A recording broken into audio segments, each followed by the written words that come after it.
Perkenalkan, saya Bikusuma Firdausi dengan NIM 120. Di sini saya akan menjelaskan tentang maqasid Al-Jazar Auda. Jazar Auda lahir tahun 1966 di Kairo. Masa mudanya dihabiskan untuk belajar agama di Masjid Al-Azhar, Kairo.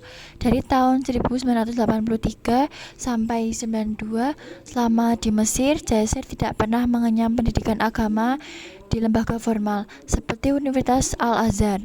Jazar Auda adalah anggota Asosiasi Profesor di Qatar Fakultas Studi Islam, dengan fokus kajian kebijakan publik dalam program studi Islam. Jazar Auda, direktur sekaligus pendiri Maqasid Research Center dan Filsafat Hukum Islam di London, Inggris, dan menjadi dosen tamu di berbagai negara. Maqasid syariah klasik dan kontemporer. Kata maqsid, jamak maqasid, merujuk pada arti tujuan, sasaran, prinsip, hal yang diminati atau end. Dalam bahasa Inggris, telos dalam bahasa Yunani, finalis dalam bahasa Prancis, atau switch dalam bahasa Jerman. Di sisi lain, sebagian ulama muslim menganggap al-maqasid sama halnya dengan al-masalih, maslahat-maslahat. Seperti Abdul al-Malik al-Juwaini, maqasid al-syariah dapat difahami sebagai tujuan dari seperangkat hukum Islam pada terbentuknya keadilan dan kemaslahatan masyarakat, bukan sederet aturan yang mengantarkan pada kerusakan tatanan sosial. Keputusan-keputusan hukum dari seorang pemimpin pun harus demikian. Dalam salah satu kaidah ushul fikih diungkapkan, tasarruf al-iman manutun bi al-maslahah, yaitu kebijakan seorang pemimpin harus mengacu pada kemaslahatan yang dipimpin atau masyarakat. Sejarah mencatat bahwa konsep maqasid al-syariah sudah ada sejak akhir abad ketiga melalui karya Imam Turmuzi yang berjudul Al-Salah wa Maqasiduhu. Kemudian dilanjutkan Imam Abu Bakar Al-Qafal yang menulis buku Mahasin al-Syariah pada pertengahan abad ke-7 Hijriah.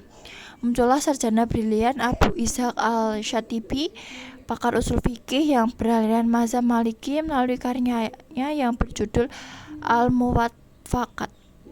Sejak saat itulah istilah maqasid al-syariah menjadi populer di tangan Abu Ishaq al-Shatibi, sehingga mendapat gelar Bapak Maqasid al-Syariah karena kepandaiannya dalam menyusun teori-teori maqasid secara sistematis. Kajian maqasid al-syariah yang sebelumnya masih tercecer dalam bab maslahah dan qiyas dapat dirangkum dengan baik dalam sebuah teori. Kajian hukum Islam klasik menyebutkan bahwa maqasid dikelompokkan menjadi 3, yaitu ad-daruriyat, al-hajiyat, dan at-tasaniyat. Yang darurat dibagi lagi ke dalam al-andin, perlindungan agama; hifz an-nafs, perlindungan jiwa; hifz al-amal, perlindungan harta; hifz al-aqal, perlindungan akal; hifz an-nasal, perlindungan keturunan; dan hifz al-ird, perlindungan kehormatan. Daruriyat, tujuan primer, didefinisikan sebagai tujuan yang harus ada yang ketiadaannya akan berakibat menghancurkan kehidupan secara total. Misalnya, untuk menyelamatkan jiwa, Islam mewajibkan ibadah. Hajiyat, tujuan sekunder, sesuatu yang dibutuhkan oleh manusia untuk mempermudah mencapai kepentingan yang termasuk ke dalam kategori daruriyat. Misalnya, untuk melaksanakan ibadah salat sebagai tujuan primer dibutuhkan berbagai fasilitas, antara lain bangunan masjid. Jika tidak ada masjid, maka terjadi kesulitan dalam melaksanakan sholat. Tasiniyat atau tujuan tersier didefinisikan sebagai sesuatu yang kehadirannya bukan niscaya maupun dibutuhkan, tetapi bersifat akan memperindah, sebagai terjemahan harfiah dari kata tahsiniyat atau ornamental. Analisis sistem. Analisis sistem terkait erat dengan teori sistem, di mana analisis tersebut didasarkan pada definisi sistem itu sendiri.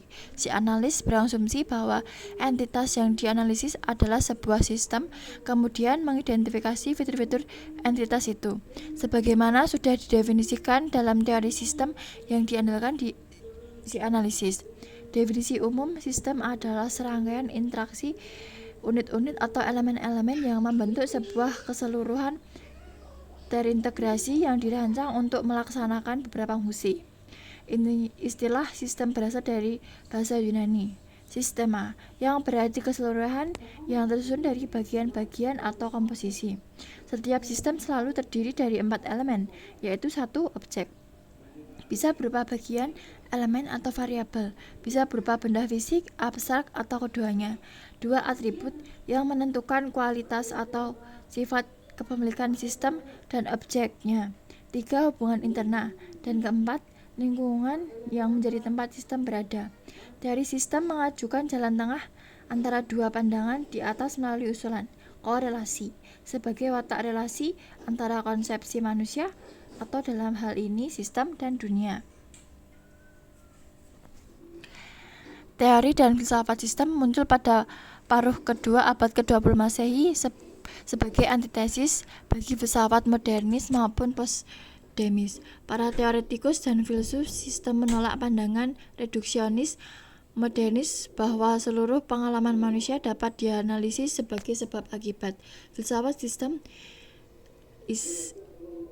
Islam adalah sebuah pemikiran yang mengambil manfaat dari kritik filsafat sistem terhadap modernisme maupun postmodernisme untuk mengkritik versi-versi modernisme yang berbasis Islam. Teori filsafat sistem menolak konsep ketuhanan secara keseluruhan hanya karena para teolog abad pertengahan maupun teolog modernis mengajukan beberapa argumen sebab akibat untuk membuktikan wujud Tuhan. Caesar Auda menepis keraguan terhadap filsafat sistem yang di tangan sebagian pengikutnya digunakan untuk menolak gagasan tentang Tuhan karena mereka belum bisa melepaskan diri dari cara berpikir yang dikembalikan pada argumen sebab akibat sebagai warisan dari pemikiran abad pertengahan dan era modern. Sebaliknya, Caesar Auda malah meneguhkan bahwa filsafat sistem dapat digunakan untuk melakukan pembaruan terhadap bukti-bukti keimanan dan argumentasi rasionalnya. Sesuai dengan konteks kekinian, di sini Auda menggagas bahwa apa yang ia sebut dengan filsafat sistem Islam. Teori fitur sistem. Caesar Auda pernah menyajikan bahwa sistem yang efisien harus memelihara fitur orientasi berdasarkan tujuan atau goals orientation, keterbukaan dan kerjasama antar subsistem, struktur hierarki, dan keseimbangan antara dekomposisi dan integrasi. Bertalanffy, bapak teori sistem, mengidentifikasi sejumlah fitur atau heuristik sistem. Berikut ringkasannya. A. Karakter holisme. Karakteristik kemenyeluruhan yang tidak mungkin dideteksi melalui analisis seharusnya bisa didefinisikan dalam sistem. Holisme adalah fitur sistem penting yang juga dieksplorasi lebih luas oleh Zermüth, Littler, dan de Saussure. B. Memiliki tujuan. Interaksi sistemik mengarah kepada tujuan atau kesadaran akhir atau mencapai equilibrium. C. Saling mempengaruhi atau interrelationship dan saling bergantung, interdependent, antar elemennya. Adapun elemen-elemen yang tidak berkaitan tidak pernah bisa menyusun sistem. D. Transformasi. Seluruh sistem jika mencapai tujuannya harus mentransformasi beberapa masukan menjadi beberapa keluaran. Dalam sistem hidup, transformasi ini berwatak siklus.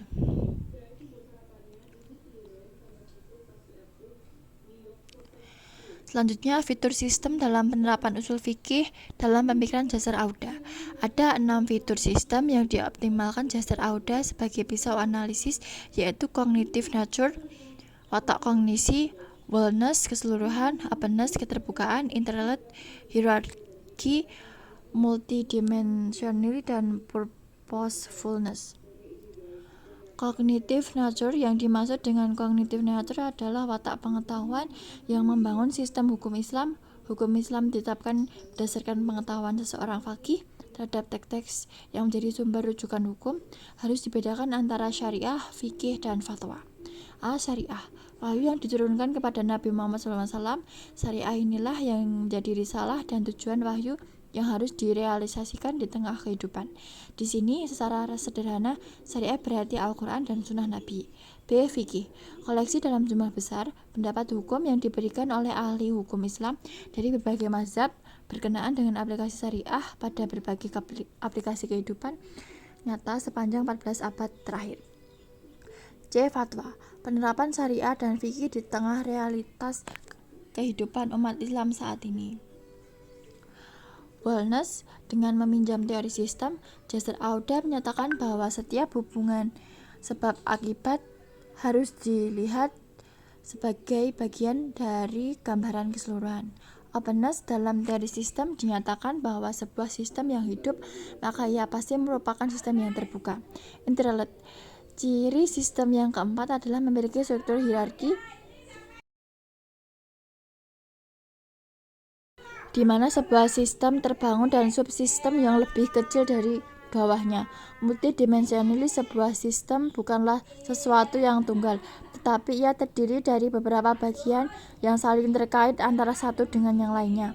Purposefulness, setiap sistem memiliki output. Output inilah yang disebut dengan tujuan yang dihasilkan dari jaringan sistem itu. Dalam teori sistem, tujuan dibedakan menjadi goals, tujuan, dan purpose, maksud.